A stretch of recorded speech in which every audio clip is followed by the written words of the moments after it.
One evening in the 7th century, by the side of an old Roman road that cuts through forest and uninhabited heath, an Anglo-Saxon soldier of the kingdom of Mercia hurriedly filled in a shallow pit. He had buried a small bag full of treasure. Looking around, he took note of some of the features in the landscape that would guide him back safely to recover his stash: a shallow bend in the road, a low ridge to his left. But he never did return. For 1300 years, the treasure lay concealed beneath the earth. After time, the fields were drained and cultivated, the road was repaved over and over again, and generations of Englishmen came and went. Then, a metal detectorist by the name of Fred Johnson found it.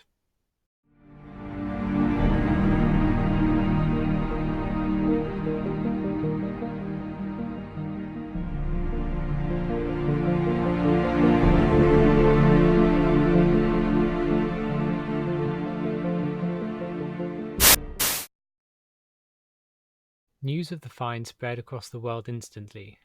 The treasure was unique, even in comparison to the find at Sutton Hoo.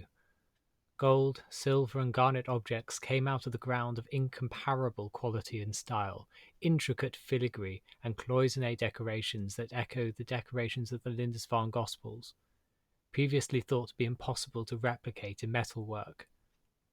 Among the finds was a great cross, made of 2 layers of gold sheet, the largest object in the hoard by weight. Originally it was decorated with 6 separately attached mounts, containing garnets, only some of which survive. The cross was bent and folded up to make it fit into the bag, or possibly in an attempt to destroy its power as a powerful religious object. For the Anglo-Saxons, conversion was a spiritual battle, a battle for the soul, and this was something that the pagan population understood well. The cross was a military symbol that saw real action in battlefield scenarios.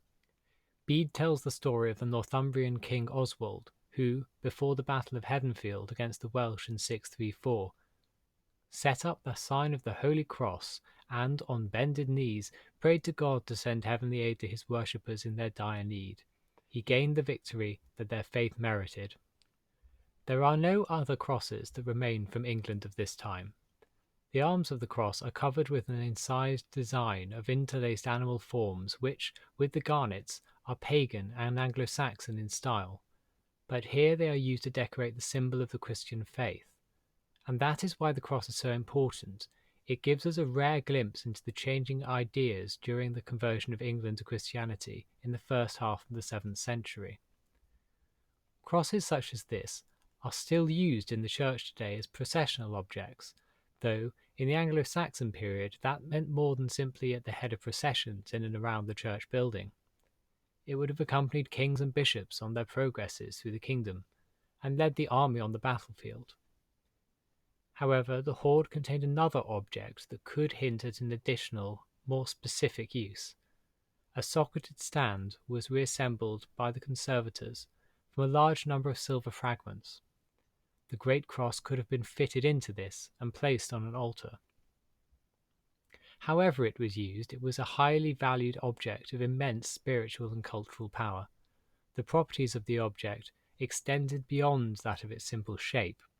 Gold was valued not only for being precious, but also because it was infused with the spiritual magic.